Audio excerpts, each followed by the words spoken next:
Thanks for the introduction. This is based on a joint work with quite a few wonderful collaborators.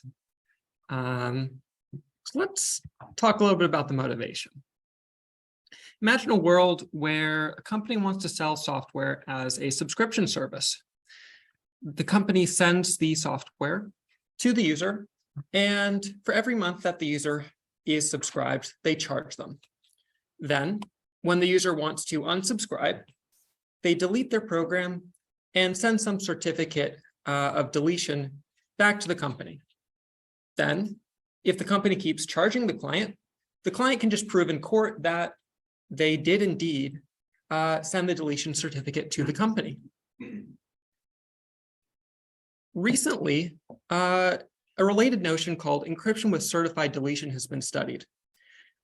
In this primitive, you have a ciphertext, and if the adversary deletes the ciphertext, then security holds even if the key is later leaked. So this is promising. Of course, there's the downside that you can't actually do anything with just a ciphertext, because this has to be semantically hiding. It has to hide all the information about the message. But we want to be able to evaluate the program before we delete it. In this work, we study two main questions. First, what does it mean to certifiably delete software? And second, how do we do it? Intuitively, after deleting the program, the adversary should not be able to evaluate it on new inputs. But there's a little bit of a problem with defining it this way, because it's very difficult to know what a new input is, right? The adversary has a copy of the program locally. They can evaluate it on whichever inputs they want. And additionally, because they have a copy locally, they don't have to evaluate it honestly. They can try and tinker with the program and maybe reverse engineer it first. So it's very difficult to quantify exactly what information the adversary does or doesn't have. In classical notions of obfuscation, this is dealt with by reasoning about inputs which are hard to find. And this yields the idea of differing inputs obfuscation, or DIO. So let's say that we had two programs, Pi0 and Pi1, where it's hard to find an input that they differ on. So specifically where Pi0 of Y star is not equal to Pi1 of Y star. DIO guarantees that if you give the adversary a description of both of the programs, as well as an obfuscation of one of the two programs at random, then the adversary can't tell which program you obfuscated. And of course, to avoid the adversary having a differing input hard-coded as non-uniform advice, we're going to sample these programs randomly. The extension to add certified deletion is quite natural. What we're going to do is we're going to add an additional deletion step, where after we send the obfuscated program to the adversary, they send back a certificate of deletion. And if the certificate is valid, then the challenger is actually going to reveal a differing input to the adversary. Now let's try and line this up with our intuition from earlier. So let's say that an adversary could still evaluate the program, the obfuscated program, Pi B, after it deletes. Well, in this case, it'd be able to check what the output of the program is, and then it can compare this to the output of the program on Y star for each of the two possibilities. And so it'd be able to guess with high probability which of the two programs the challenger obfuscated. I'd like to note two things.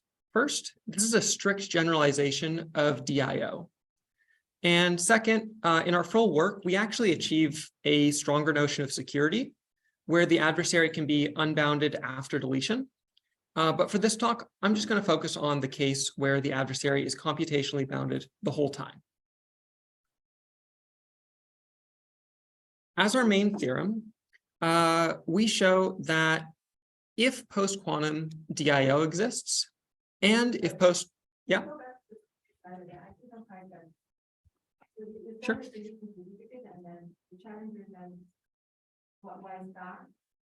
Yeah. So Y star is the differing input here. So it's an input where pi 0 of Y star is not equal to pi 1 of Y star. So basically, after I do I see the different input. Exactly. Yeah. How do you generate Y star? Is it like uniformly random across all section inputs, or is it like an arbitrary? So in the full definition, we actually give the adversary all of the Y star. And when you think about a computationally unbounded, an adversary which becomes computationally unbounded after they send the deletion certificate, they can actually compute all of the Y stars themselves. So this is sort of a watered down version to match that. Justin, can you hear What me? is the adversary trying to do? Are they trying to get away with like pretending like they deleted the program, but they didn't actually delete it? Exactly. Figure out what the program is. Or... Yeah, so they're trying to get away with deleting the program, with pretending they deleted the program, which was our intuition from earlier, where after the adversary deletes, they can't evaluate anymore. And here, what we're doing is after the adversary deletes, they can't figure out which of the two programs that they had obfuscated. So intuitively, you can think of pi 0 as being pi 1 with certain inputs removed completely. So after deletion, the adversary might as well just have not had those inputs in the first place. So after you delete, they have information theoretic, but here you cannot have information theoretic. We actually can get information theoretic security here.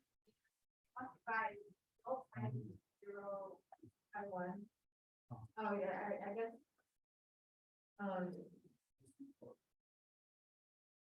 Yeah. Maybe. Yeah, yeah, we can, although I won't be presenting that in this talk since it's a little bit more complicated and might not be suitable for a general audience. Yeah. I'm not sure how exactly to formulate the question, but I'm a little confused on this notion of this notion of security, because the adversary knows pi 0 and pi 1. Yeah.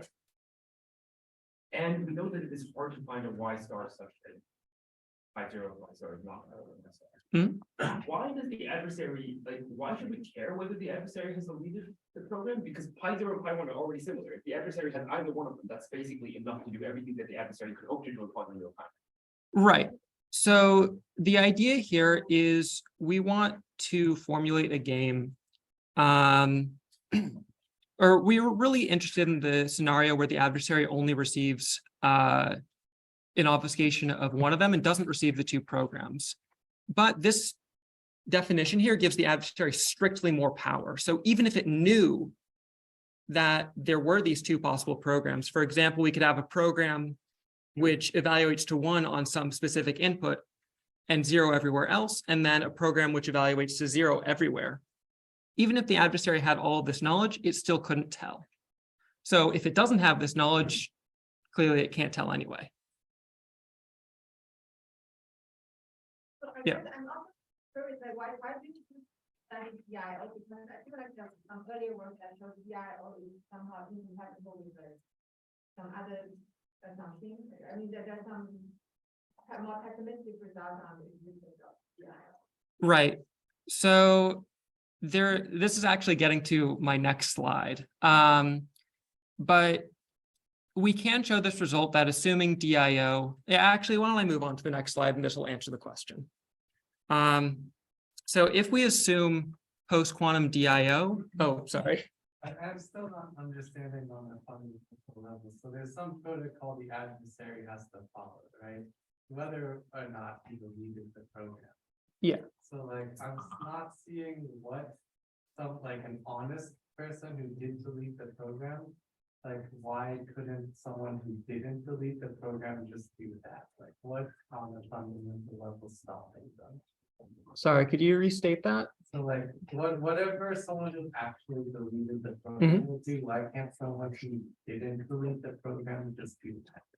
Right. So the answer is if they do follow the honest procedure, then they have to have deleted the program. So it's kind of two-part definition where if you follow the correct procedure, then you're guaranteed to delete the program. Or you're guaranteed to generate a valid certificate. And if you do generate a valid certificate, then you're guaranteed to actually have deleted the program. Oh, okay, so the certificate comes from deleting the program. Exactly. Was there a, I can't see Zoom questions. Was there a question on Zoom?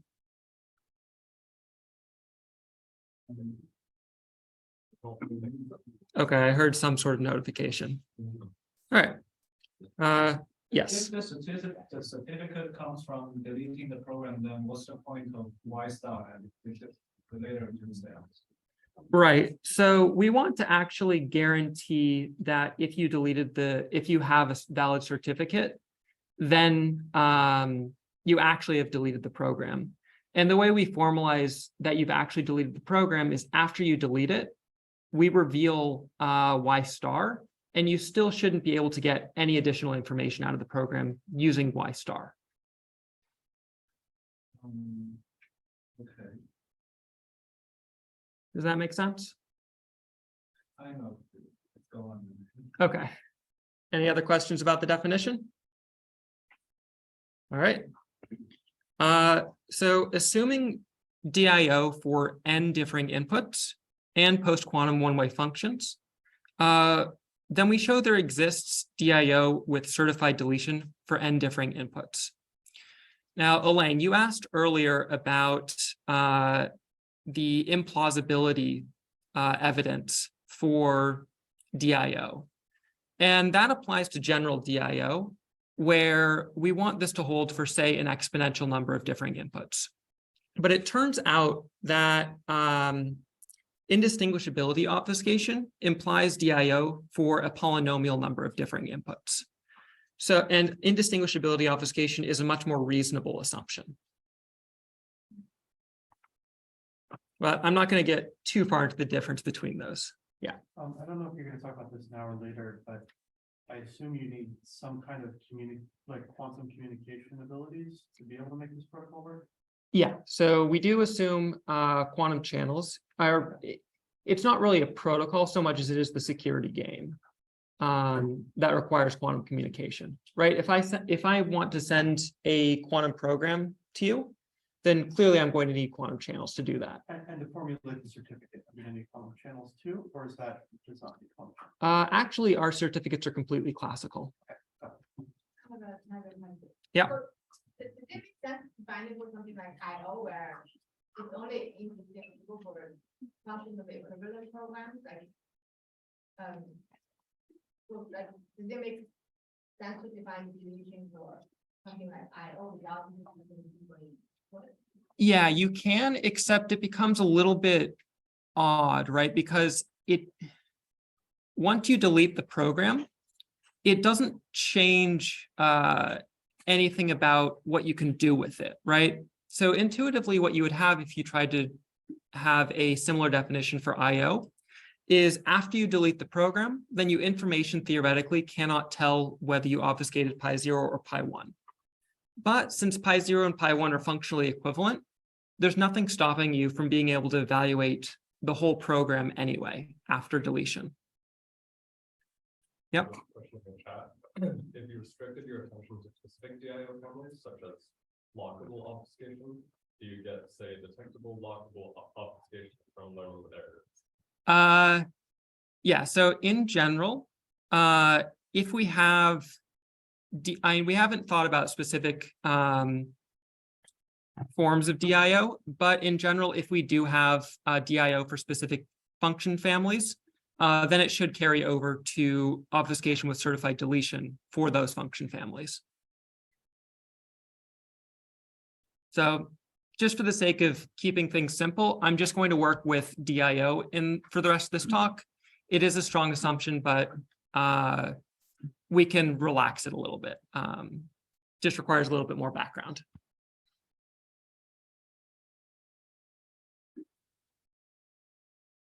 All right. There are also a number of applications that we can get from obfuscation with certified deletion. One of them is something called secure software leasing. secure software releasing was previously proposed as a way to prevent adversaries from copying programs. It guarantees that if an adversary returns an authenticated copy of a program, then they cannot also have a fully functional pirated copy. So they can't keep evaluating it on their pirated copy. This is actually so far only known for very specific program classes like point functions. And there are impossibility results showing that there are functions that you cannot securely lease. However, obfuscation with certified deletion naturally shows that secure software leasing does exist for all differing input circuit families. So differing input circuit families you can think of as families where you can sample pairs of differing input circuits. So the Yep. impossibility result is that either input for classical or for quantum. So the whole, in this talk, we're only focused on obfuscating classical circuits. So the impossibility results are in the classical world.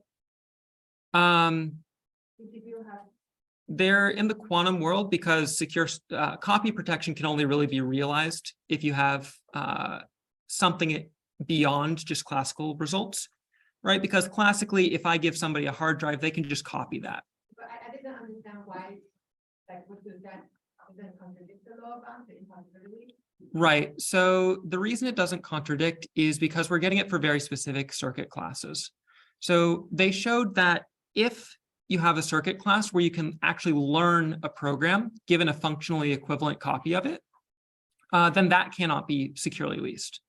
In contrast, DIO cannot be learned, DIO circuits cannot be learned even if you have a copy, a functionally equivalent copy of it. So that's how we get around the lower bound.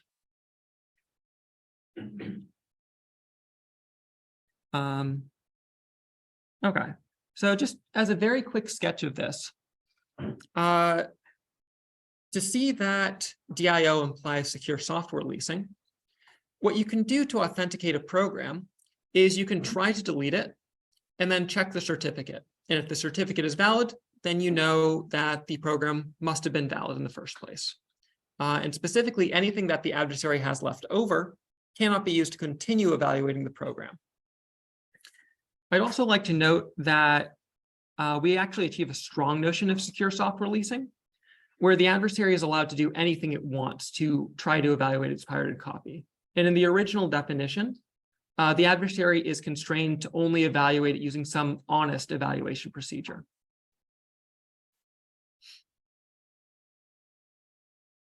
As another application, we also achieve functional encryption with certified deletion. In functional encryption, each secret key is associated with a function f. If you have a secret key for f and a ciphertext for x, then you can learn f of x, but nothing else. And we achieve two different kinds of notions of certified deletion for functional encryption. In the first, you're able to delete your secret keys. And in the second, you can delete ciphertexts. As an interesting byproduct of our approach, we actually show that it's possible to achieve encryption with publicly verifiable certified deletion. So this is a primitive where it's possible to generate a certificate that some ciphertext was deleted, and then anyone can check the certificate. As a side note, actually all of our constructions are publicly verifiable. For the rest of the talk, I'm going to build up into talking about the construction of DIO with certified deletion, as well as the proof sketch. So first, I'm just going to give you a high-level overview of what tools we're going to need to build. And then, before we actually get into the quantum portion of the talk, I'm going to give you all a quick crash course in quantum computing. Then we'll talk about recognizable quantum tokens with certified deletion, which we'll see why we need those in just a moment. And then finally, I'll talk about the actual construction. So at a very high level, the way we're going to construct our obfuscated program is we're going to have a quantum token and a classical obfuscated program. And somehow, the classical obfuscated program is going to be able to recognize this quantum token. I'll discuss that later.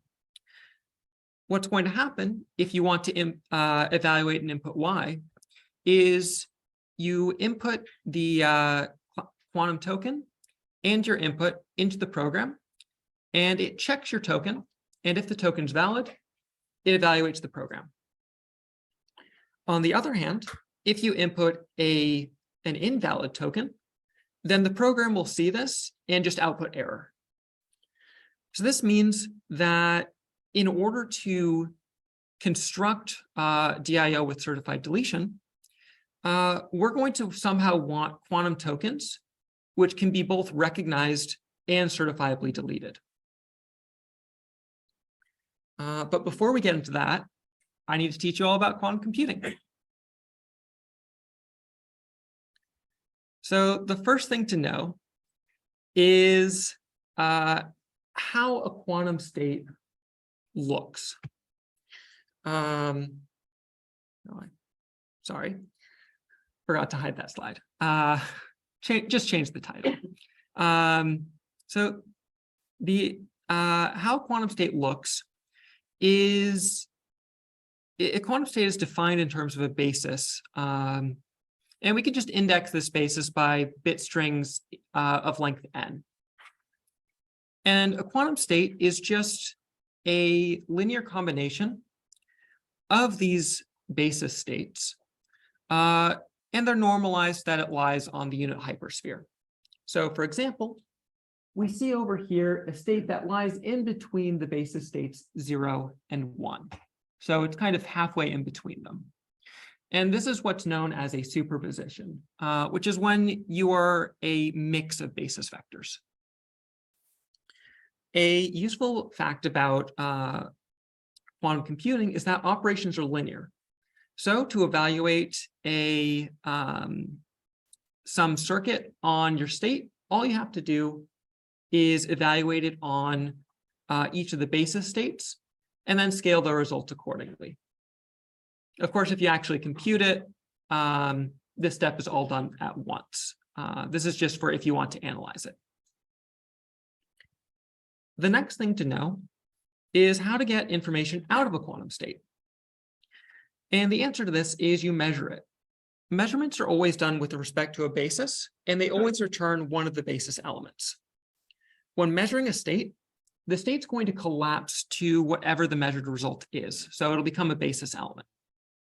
It is possible to do partial measurements, which don't change the state as much, but these also give you less information. The probability of getting any particular output x is proportional to the square of the amplitude on x. This might seem a little bit of abstract to you, so let's take a look at this in picture form. Let's say we've got this vector, this orange vector, which is on your left. And we want to know what the probability is that we get 0 when we measure it in the computational basis versus the probability that we get 1 when we measure it in the computational basis. To figure out the probability that we get 0, we can project the orange vector down onto the 0 axis and then take the square of that size, which is shown at the bottom. Similarly, if we want to figure out what the probability is that we get a result of 1, we can just project the vector onto the 1 axis, square that, and that tells us what the probability is that we get 1. As a sanity check, because this lies on the unit hypersphere, the sum of all these projections squared is going to be 1. So the probabilities check out. The next thing you need to know, and I promise we're almost done, is a Fourier transform. A Fourier transform is essentially just a rotation from what's called the computational basis into what's called the Hadamard basis. So this just rotates everything by 45 degrees. And you can also apply this to multiple qubits, but it's not shown on screen. Now, I did mention that you can measure using any basis you want.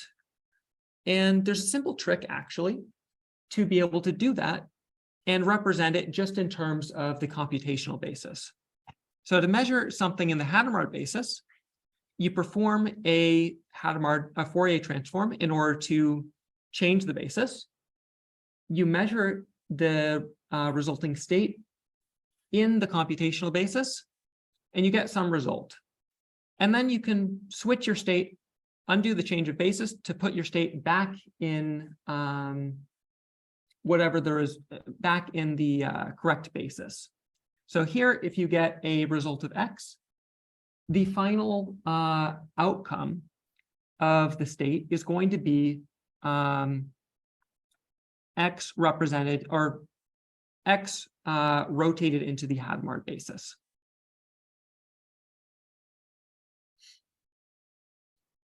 Does that all make sense? Great. So now that you are all quantum computing experts, let's talk about how to create recognizable quantum tokens with certified deletion. And this is actually the core technical contribution of this work. To limit the quantum background, since I do have to come clean, I didn't teach you everything about quantum computing.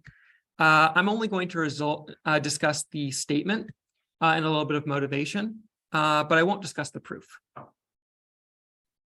So the first thing we need to know is how to delete a quantum state. So let's say that we started off with a 0 state. And we know that this was either a 0 state or a 1 state. But we're going to measure this in the Hadamard basis. So with probability 1/2, we're going to get this rotated, this plus state, which lies in between 0 and 1, just rotated. It's essentially 0 rotated by 45 degrees. And with probability 1/2, we're going to get a minus state, which is 1 rotated by 45 degrees. Let's say that it collapses down to a minus state. We want to figure out how it got here. Well, we know that we started with either a 0 state or a 1 state. And the question is, and I'd like you to think about this for just a moment, if we measured each of these states in the Hadamard basis, what's the probability that we get a minus state?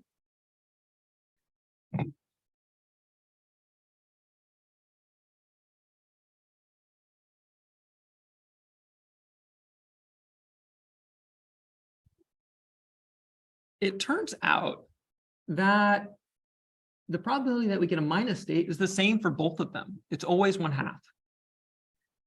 So this means that given that we see a minus state after the measurement, we don't know what we started with. So intuitively, if we can force somebody to measure in the wrong basis, then they're going to delete information. In previous work, this is dealt with, or this intuition is realized in order to create encryption with certified deletion. What we're going to do is we're going to randomly encode some, pick some indices to be data elements. And these are going to be encoded in the computational basis, which is shown in green. We also have this theta off to the side, which tells us which elements are data elements. And these are picked randomly.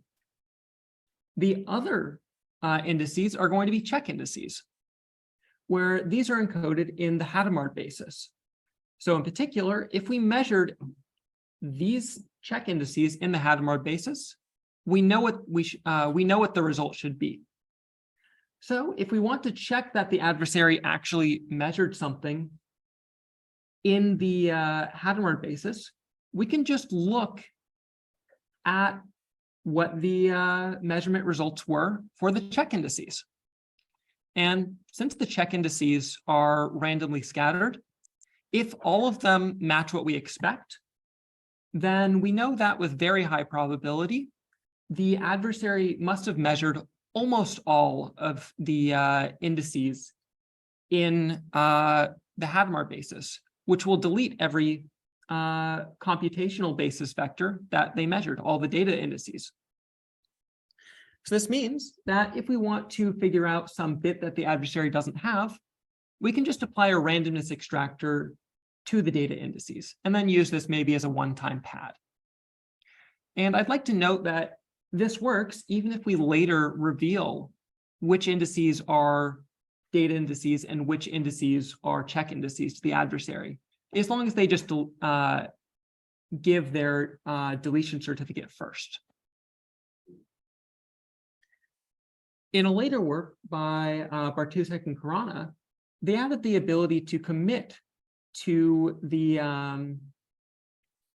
to theta, which describes where the check indices are and where the data indices are. Now, this actually is quite difficult to show security of, because later we're going to open theta. So intuitively, we'd like to show that, well, the commitment is hiding. So the adversary intuitively shouldn't have any information about where the different indices are. But because we're later opening theta, it's very difficult to actually do the reduction. But they actually managed to show this, which is quite interesting. And this also works with encryption as well. So this is the deletion half, but what about that public verifiability property that I mentioned before? So these states that I've been talking about, where you randomly pick some data indices and some verification indices, are also known as Weisner or BB84 states. And let's say that the adversary had access to an oracle which recognized one of these states and a copy of that state. I claim that given this oracle, the adversary can efficiently learn that state. And so this means that they can just produce as many copies as they want.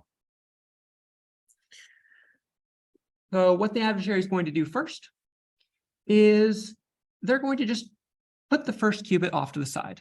That's the one that we're going to try to learn. Then we're going to make a guess for the first qubit and then send the result to the adversary, or sorry, to the oracle. The oracle is going to measure in the appropriate basis according to whether each position is a check index or a data index.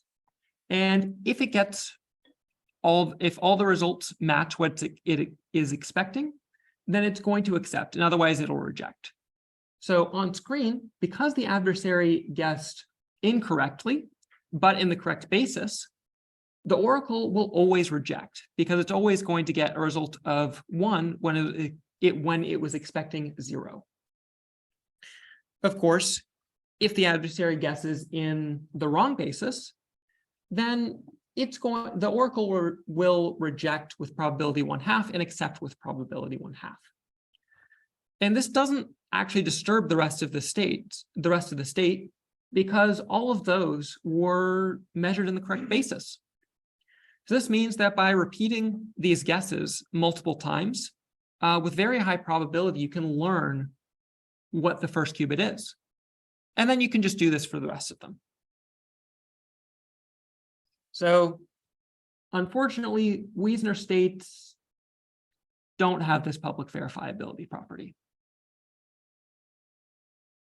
However, there is hope.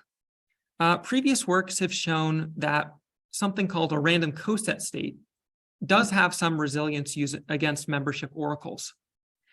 And this is defined using an n/2 dimensional subspace of f to the n, 2 to the n, which is the field of 2 elements. And then you just take that copied n times. We also have some offsets s and s prime. So we can define a coset a plus s as just being every element of a plus s. And then this gives a pretty natural definition of a coset state, where it's just an even superposition over every element of the coset. There's a -1 in there, which will be useful in a moment, but for now, just pretend it's not there and look at it, and you'll see that it is indeed an even superposition over elements of the coset. Yes. Sorry, I think I might have missed something. What is the connection between public verifiability and this sort of Oracle scenario? Right. So for public verifiability, we're going to imagine that we're going to give out a verification key to everybody publicly. And this is similar to giving out an oracle that recognizes the state to everybody publicly. Yeah, So we're not literally publishing data, but we're publishing a recognizer of a valid. exactly. It's actually going to end up being an obfuscated program.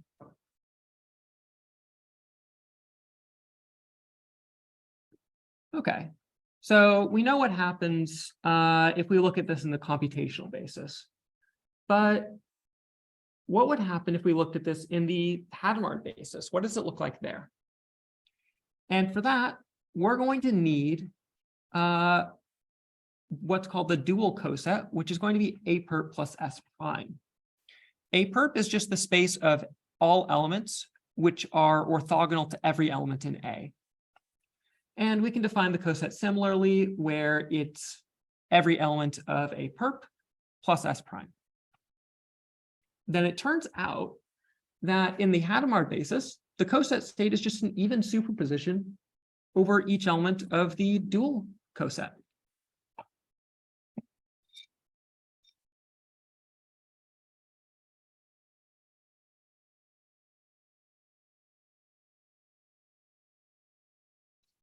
Okay, now we've got these nifty little coset states. What do we do with them? Let's look at the certified deletion game when we include them. So we're going to give the adversary three things. First, a random coset state. Second, we're going to give them obfuscated membership oracles, which recognize the coset state in the computational basis, in which case it's a superposition over A plus S, and also which recognize it in the Hadamard basis. So these oracles are just obfuscated programs which take in an input V and check that V is in A plus S. And similar for A perp plus S prime. The last thing we're going to give the adversary is an encryption of the subspace. Now, remember that we want the adversary to intuitively measure in the Hadamard basis in order to delete any information that's in the computational basis. So what happens when we do that? Remember that in the Hadamard basis, the coset state is an equal superposition over elements of A perp plus S prime. So if the adversary measures in the Hadamard basis, it's going to get a vector in A perp plus S prime, which is exactly the deletion certificate. And this means that we can publish our secret verification key can just be A perp plus S prime.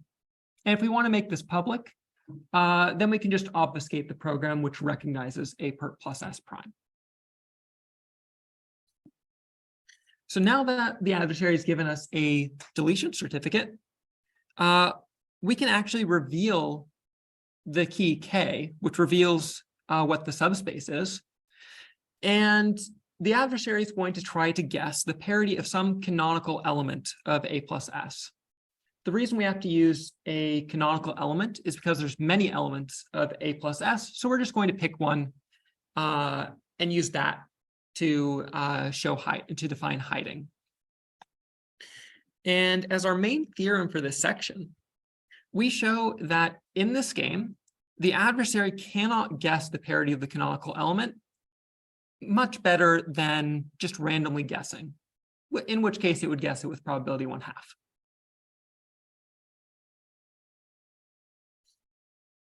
So now that we have a way to a state which can be both recognized and certifiably deleted, let's talk about the actual construction. Yes. Can you say again, what is the canonical result from A plus S? Isn't because it's over uniform superposition. How do you define hierarchy here? Right. So the canonical element is defined with respect to the coset, not with respect to the state, right? Because the state is defined using the coset. So if we have a coset, then we can pick one of the elements in it to represent the whole coset. And this element can actually will uniquely represent that coset So for example, if you had a different S, then the canonical element of A plus S would be different there. Okay. So for example, if I think of the canonical element, just like the lexicographically first element. of the concept. Yep, we actually have to define things a little bit differently, but that actually is how it is defined in prior works. Yeah, there's some difficulties with doing that where the parity of a random coset is not balanced. But yeah. Okay, let's talk about the construction. So before we actually get to the construction, I'd like to talk a little bit about a special encryption scheme that's going to be useful in the proof later on. And it'll also give a little bit of intuition about what we're doing with the construction. So what we want here is an encryption scheme where the public key is a set of two differing input circuits, and then the secret key is some differing input. And to create a ciphertext, you obfuscate the program, which takes in an input Y and checks whether or not Y is a differing input. If it is, then the program outputs the message, and otherwise it outputs error. Now, DIO, so remember that given pi 0 and pi 1, it's hard to find a differing input for them. So this means that it's hard to find an element where this, where the ciphertext will output something other than error. And in particular, that means that we can show security of this scheme using differing inputs obfuscation. Now, the reason that this is going to be useful is intuitively, we want to hide the obfuscated program later is going to act as either pi 0 or pi 1. And we want to hide which of the two programs it acts as. Now, this is only important for the inputs where it differs. So we can hide that choice bit underneath the differing inputs, that if you have a differing input, you can figure out which program it is, and otherwise you can't. Now that we have this special encryption scheme, we can actually add certified deletion generically, just using our previous result for coset states. So we see here that we have our coset state. We have an encryption of the subspace A using our special encryption scheme. And then we're just going to use the parity of the canonical element as a one-time pad here for the message.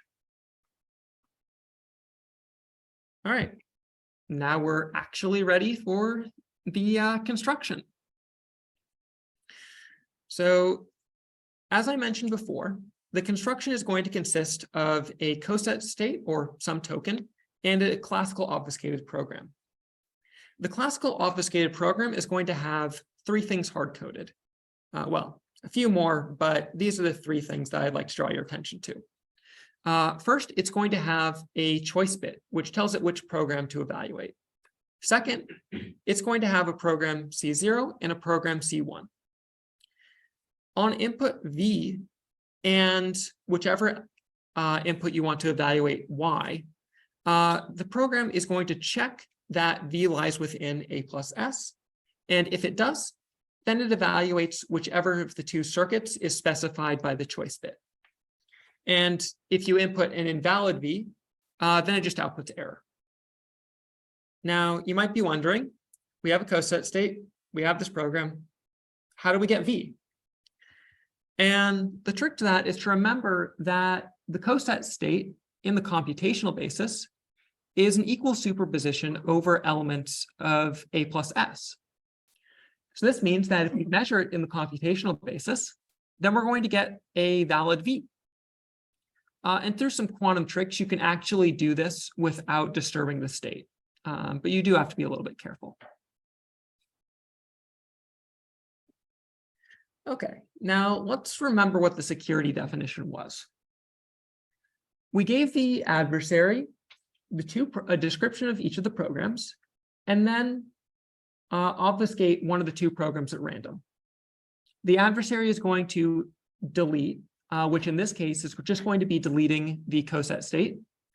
And if the certificate that they produce is valid, then the challenger will reveal the differing input y star to the adversary, and the adversary tries to guess which of the two programs were obfuscated. To show security, we're going to start by considering a world where we're always obfuscating pi 0.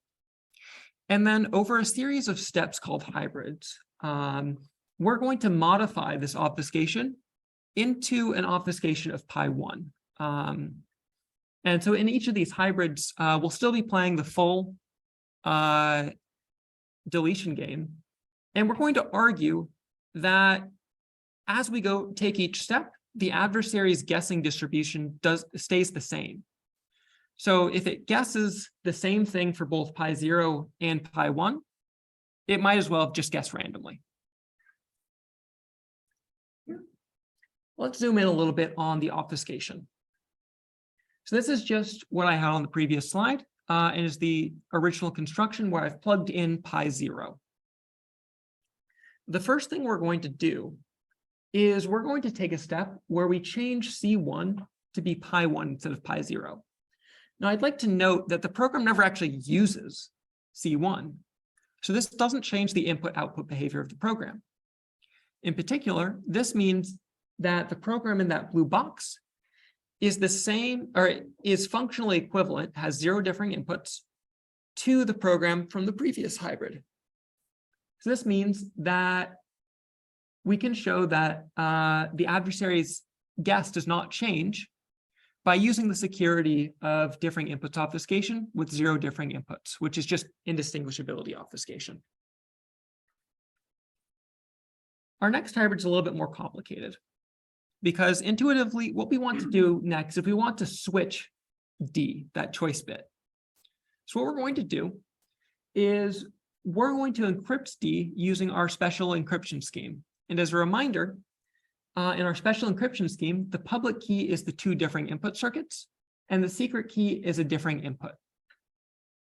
When we encrypt, we get a Coset state and some classical bit string.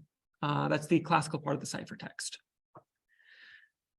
We can then take that classical part and hard code it into our obfuscated program, and then just separate out the Coset state as the token.